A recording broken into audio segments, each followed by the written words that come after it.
Não vou ler tudo para ser mais breve. Quero trazer a essência dessa palavra aqui e você depois lê os versículos aí onde você estiver, tá? Em Amós 1, tá? A partir do 1.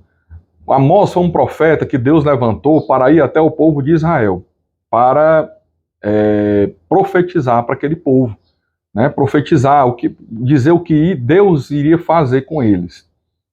Mas a base o ensinamento base aqui dessa passagem é o seguinte: o pensamento que permeava ali o reino do norte de Israel. Qual era o pensamento? Nós somos o povo de Deus. Realmente eram. Então nós podemos pecar à vontade. Não, não podem. Ou Deus tem mais tolerância conosco do que com outros povos, com o pecado, porque nós somos o povo dele. Não, não é.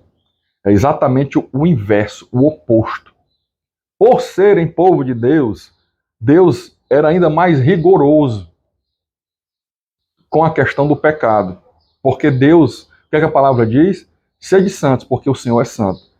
Então, Deus não compactou com o pecado. Essa historinha de Deus abomina o pecado, mas ama o pecador, é mentira. Leia Salmo 5,5, onde diz que Deus abomina o pecado e abomina todo aquele que vive na iniquidade. Ou seja, abomina o pecador.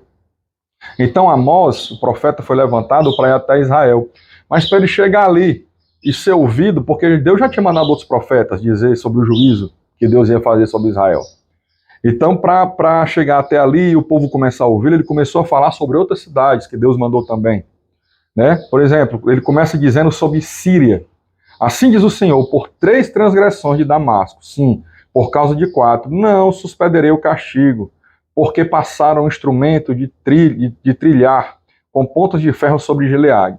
Então aqui Deus disse que iria castigar a Síria, falou como era o pecado, né? Talvez aquele pecado que foi a gota d'água para o castigo de Deus, porque muitas vezes a pessoa vem pecando, e Deus não vem fazendo nada nela, olha para cima, não aconteceu nada, e ela vai aumentando no seu pecado.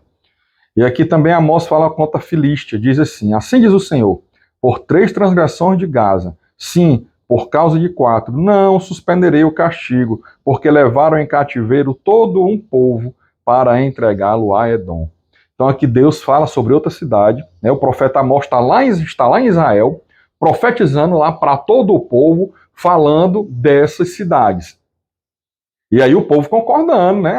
Eles realmente são perversos, eles realmente são maus, e tem que ser castigado, Deus é justo, né? E aqui fala de Tiro, né? Por 3 transgressões de Tiro, sim, por causa de 4, não suspenderei o castigo, porque levaram em cativeiro todo um povo para entregá-lo a Edom, e não se lembraram da aliança de irmãos.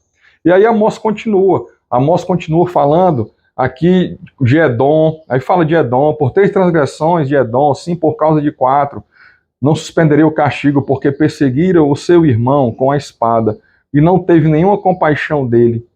A sua ira não cessou de despedaçar. Né? Falando aqui de um povo que é irado, um povo que não perdoa, que não é perdoador, mas quer perdão, né? E aí continua, fala de Amon, fala de outras cidades, até que fala de Judá, né? Assim diz o Senhor, por 3 transgressões de Judá, sim, por causa de 4, não suspenderei o castigo, porque rejeitaram a lei do Senhor e não guardaram os seus estatutos. Os falsos deuses os enganam, deuses que os pais deles haviam seguido. Por isso, porei fogo em Judá, fogo que consumirá as fortalezas de Jerusalém. Aqui, entenda que na época existia o reino do norte e o reino do sul. O reino do norte era Israel, tá? 10 tribos, e o reino do sul era Judá, com outra tribo, eram 2 tribos apenas, mas é lá que estava o templo. E aí, talvez, aqui o povo de Israel deve ter dito, tá certo, Judá, eles se acham melhores, porque lá tem um templo, tem que destruir mesmo, e reparem que aqui eu li até o final a profecia sobre Judá, né? Mas todas as outras profecias sobre as outras cidades terminam em destruição por fogo também, tá? Fogo, na Bíblia, é juízo de Deus, é destruição. Para de ficar pedindo, manda fogo, desce fogo. Fogo é destruição. Quando fala em como fogo é diferente, como em Pentecostes, labaredas pousaram na cabeça deles como fogo, é como se fosse fogo, não é fogo. Mas isso é tema para outra palavra. Então, e ele chega aqui em Israel, finalmente.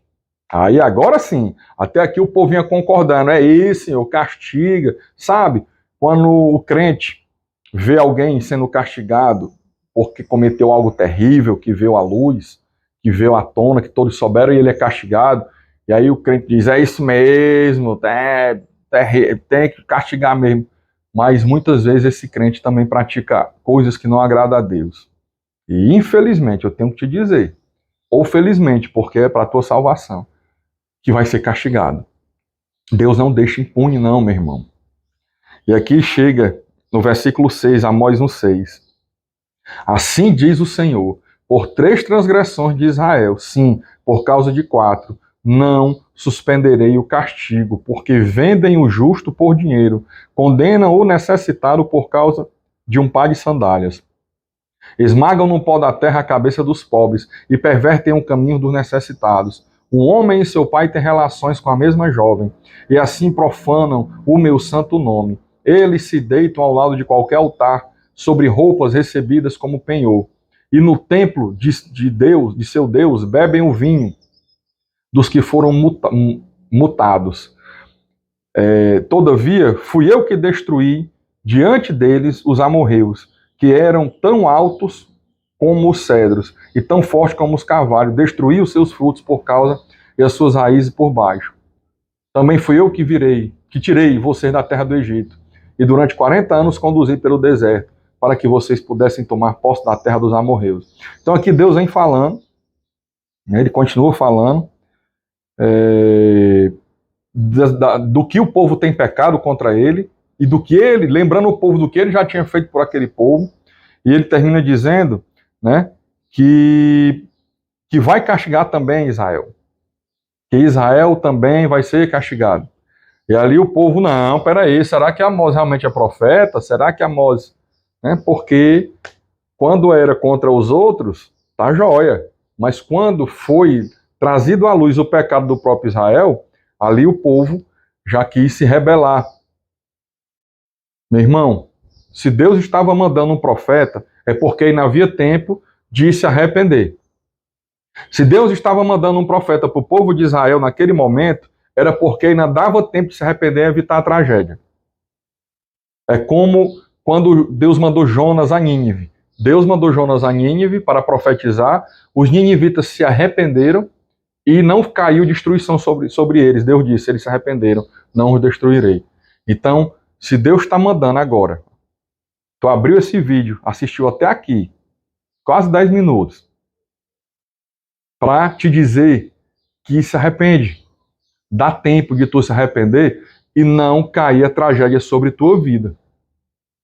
Você sabe que você tem feito o que desagrada a Deus.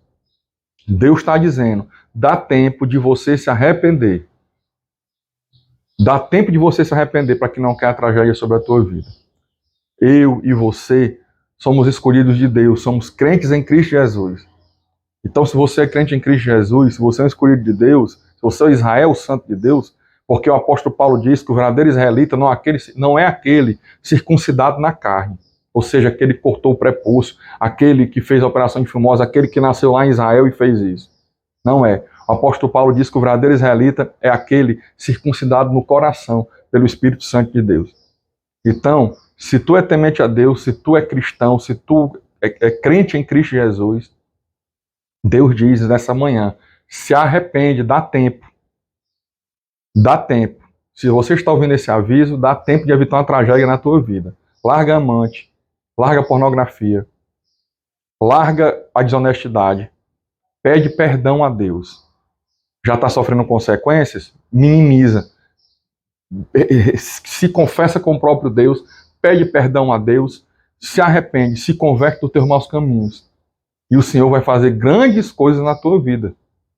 No poderoso nome de Jesus Cristo. Então, que o Senhor te abençoe. Leia essa palavra aí do livro de Amós, porque o crente tem que estar lendo a palavra, tem que estar entendendo o que está acontecendo, porque tudo que acontece na vida do crente está na Bíblia. Então, que Deus te abençoe, no poderoso nome de Jesus.